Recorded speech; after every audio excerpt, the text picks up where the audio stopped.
ತಿಂಗಳಿಗೊಮ್ಮೆ ಈ ದೇವಸ್ಥಾನದಲ್ಲಿ ದೇವ್ರಿಗೆ ನಾಟಿ ಕೋಳಿನ ಕುಯ್ದು ಅಡಿಗೆ ಮಾಡಿ ಎಡೆ ಇಟ್ಟು ಬೇಡ್ಕೊಂಡು ಎಣ್ಣೆನ ಉಯ್ತಾರೆ. ದೇವಸ್ಥಾನಕ್ಕೆ ಬರೋ ಭಕ್ತಾದಿಗಳಿಗೂ ಕೂಡ ಇಲ್ಲಿ ಕುಚ್ಚಲಕ್ಕಿ ಅನ್ನ ಹಾಗೂ ನಾಟಿ ಕೋಳಿ ಸಾಂಬಾರು. ಯಾವ್ದಿದು ದೇವಸ್ಥಾನ ಅಂತ ಅಂದ್ರೆ ವಿಡಿಯೋ ನಮಸ್ಕಾರ, ಶೇರ್ ಮಾಡೋರ್ಗೆ ಡಬಲ್ ನಮಸ್ಕಾರ. ನಾನು ನಿಮ್ಮ ಉಂಡಾಡಿ ಗುಂಡ.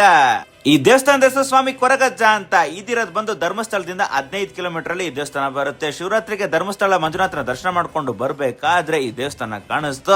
ಇಲ್ಲಿ ವಿಶೇಷ ಪೂಜೆ ನಡೀತಿದೆ ಅಂತ ಗೊತ್ತಾಯ್ತು, ನಾವು ಕೂಡ ಪಾಲ್ಗೊಂಡ್ವಿ. ಪ್ರತಿ ತಿಂಗಳಲ್ಲಿ ಒಂದಿನ ಸಂಕ್ರಮಣ ಅಂತ ಬರುತ್ತೆ. ಆವಾಗ ಕೊರಗಜ್ಜಾಗೆ ಇಲ್ಲಿ ಅಗಲಿ ಸೇವೆ ಅಂತ ಮಾಡ್ತಾರೆ. ಅಗಲಿ ಸೇವೆ ಅಂದ್ರೆ ನಮ್ ಕಡೆ ಎಡೆ ಇಡ್ತೀವಿ ಅಂತೀವಲ್ಲ, ಅದೇ ತರ ಇಲ್ಲಿ ಅಗಲಿ ಸೇವೆ ಅಂತ ಮಾಡ್ತಾರೆ. ಕೊರಗಜ್ಜ ಸ್ವಾಮಿಗೆ ಇಲ್ಲಿ ಕುಚ್ಚಲಕ್ಕಿ ಅನ್ನ ಹಾಗೂ ನಾಟಿ ಕೋಳಿ ಸಾಂಬಾರ್ನ ಮಾಡಿ ಎಡೆನ ಇಡ್ತಾರೆ.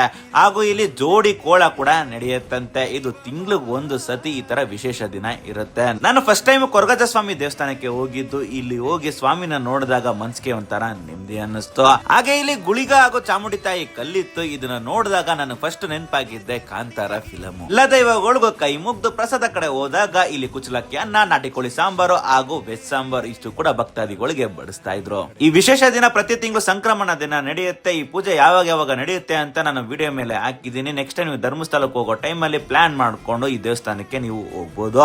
ಮುಂದಿನ ಒಳ್ಳೆ ವಿಡಿಯೋ ಸಿಗ್ತೀನಿ. ಈಗ ಟಾಟಾ, ಬೈ ಬಾಯ್.